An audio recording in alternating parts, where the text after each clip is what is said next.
Activité physique. Faut-il vraiment faire 10 000 pas par jour?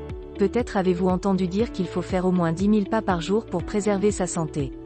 Même si cette recommandation vous est restée en mémoire, une récente étude de l'Université du Massachusetts est venue contredire cette affirmation. On vous explique quel est le nombre de pas recommandé en fonction de votre âge. Il est vrai que la marche est excellente pour la santé. Si vous voulez démêler le vrai du faux en matière d'activité physique recommandée, sachez que la marche est une activité idéale pour rester en forme.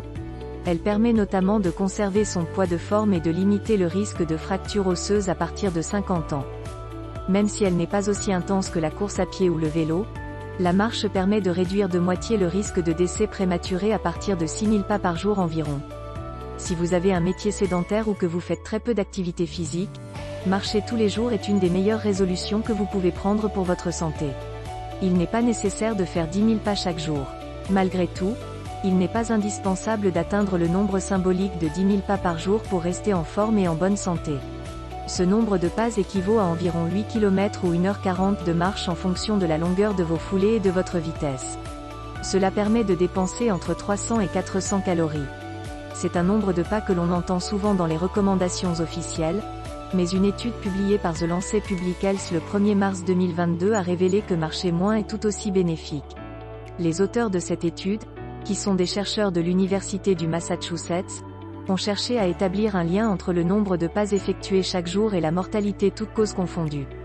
Ils ont compilé des données concernant des dizaines de milliers de personnes âgées de plus de 18 ans sur plusieurs continents et sont parvenus à la conclusion que le mantra des 10 000 pas, souvent répété, n'est pas le nombre idéal.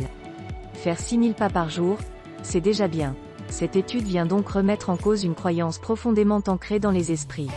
Selon les chercheurs de l'Université du Massachusetts, le nombre de pas quotidiens à effectuer serait plus proche des 6 000 pas par jour que des 10 000. Ils rappellent d'ailleurs que la recommandation des 10 000 pas par jour n'a pas de véritable fondement scientifique, car elle aurait été popularisée par une campagne de marketing réalisée au milieu des années 1960 pour un podomètre japonais. Combien faut-il marcher chaque jour? Même si la recommandation des 10 000 pas par jour est fausse, il est conseillé de marcher tous les jours. Retenez que le nombre de pas à effectuer dépend de votre âge, ce qui relève du bon sens puisqu'une personne de plus de 60 ans n'a pas la même énergie qu'un trentenaire. Selon cette étude, pour les 60 ans et plus, le risque de décès prématuré se stabilise, à environ 6 000 à 8 000 pas par jour. Cela signifie que faire plus de pas n'apporte aucun avantage supplémentaire pour la santé ou la longévité chez les personnes âgées.